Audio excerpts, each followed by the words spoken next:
Okay, this is Ron with Sandcar Services, and I had more than one person direct message me about the other side of the suspension that I already put together. Just getting everything ready to make it a roller.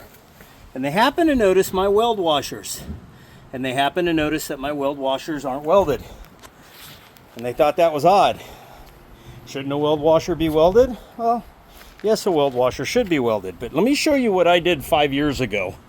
Now, mind you, up until this point, every year or every other year, we would tear this car down to the bare frame like we just did and put it back together. During a bare frame, there were certain things that I would do during a prep, and one of them was replacing my weld washers. Well, I didn't want to have to keep cutting welds, so I went up to Cartech and I bought a bunch of weld washers. These are 1/2 inch inner diameter. I believe this is 3/4 inch on the inside, but I got one with a sleeve, a little collar, right?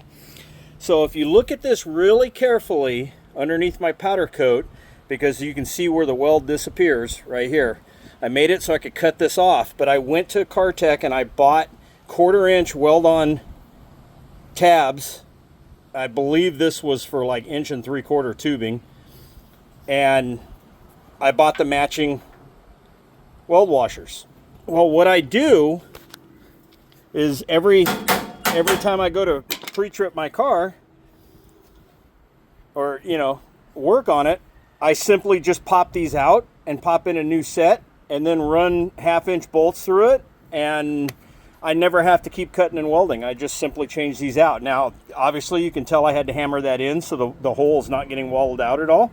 Same thing on the inside. So if any of you are having problems with that, now if you look inside, I will tell you, if you look inside the hole, see if I can find it, you can see the original 1/2 inch hole that's walled out.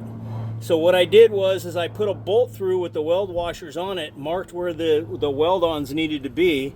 You can tell that the weld-ons on the inside are not the same as the weld-ons on the outside, but they work perfect. I don't have any problem with them. So hopefully this will help somebody out. That's a nice little tech tip. Enjoy. Ron with Sandcar Services, back to work.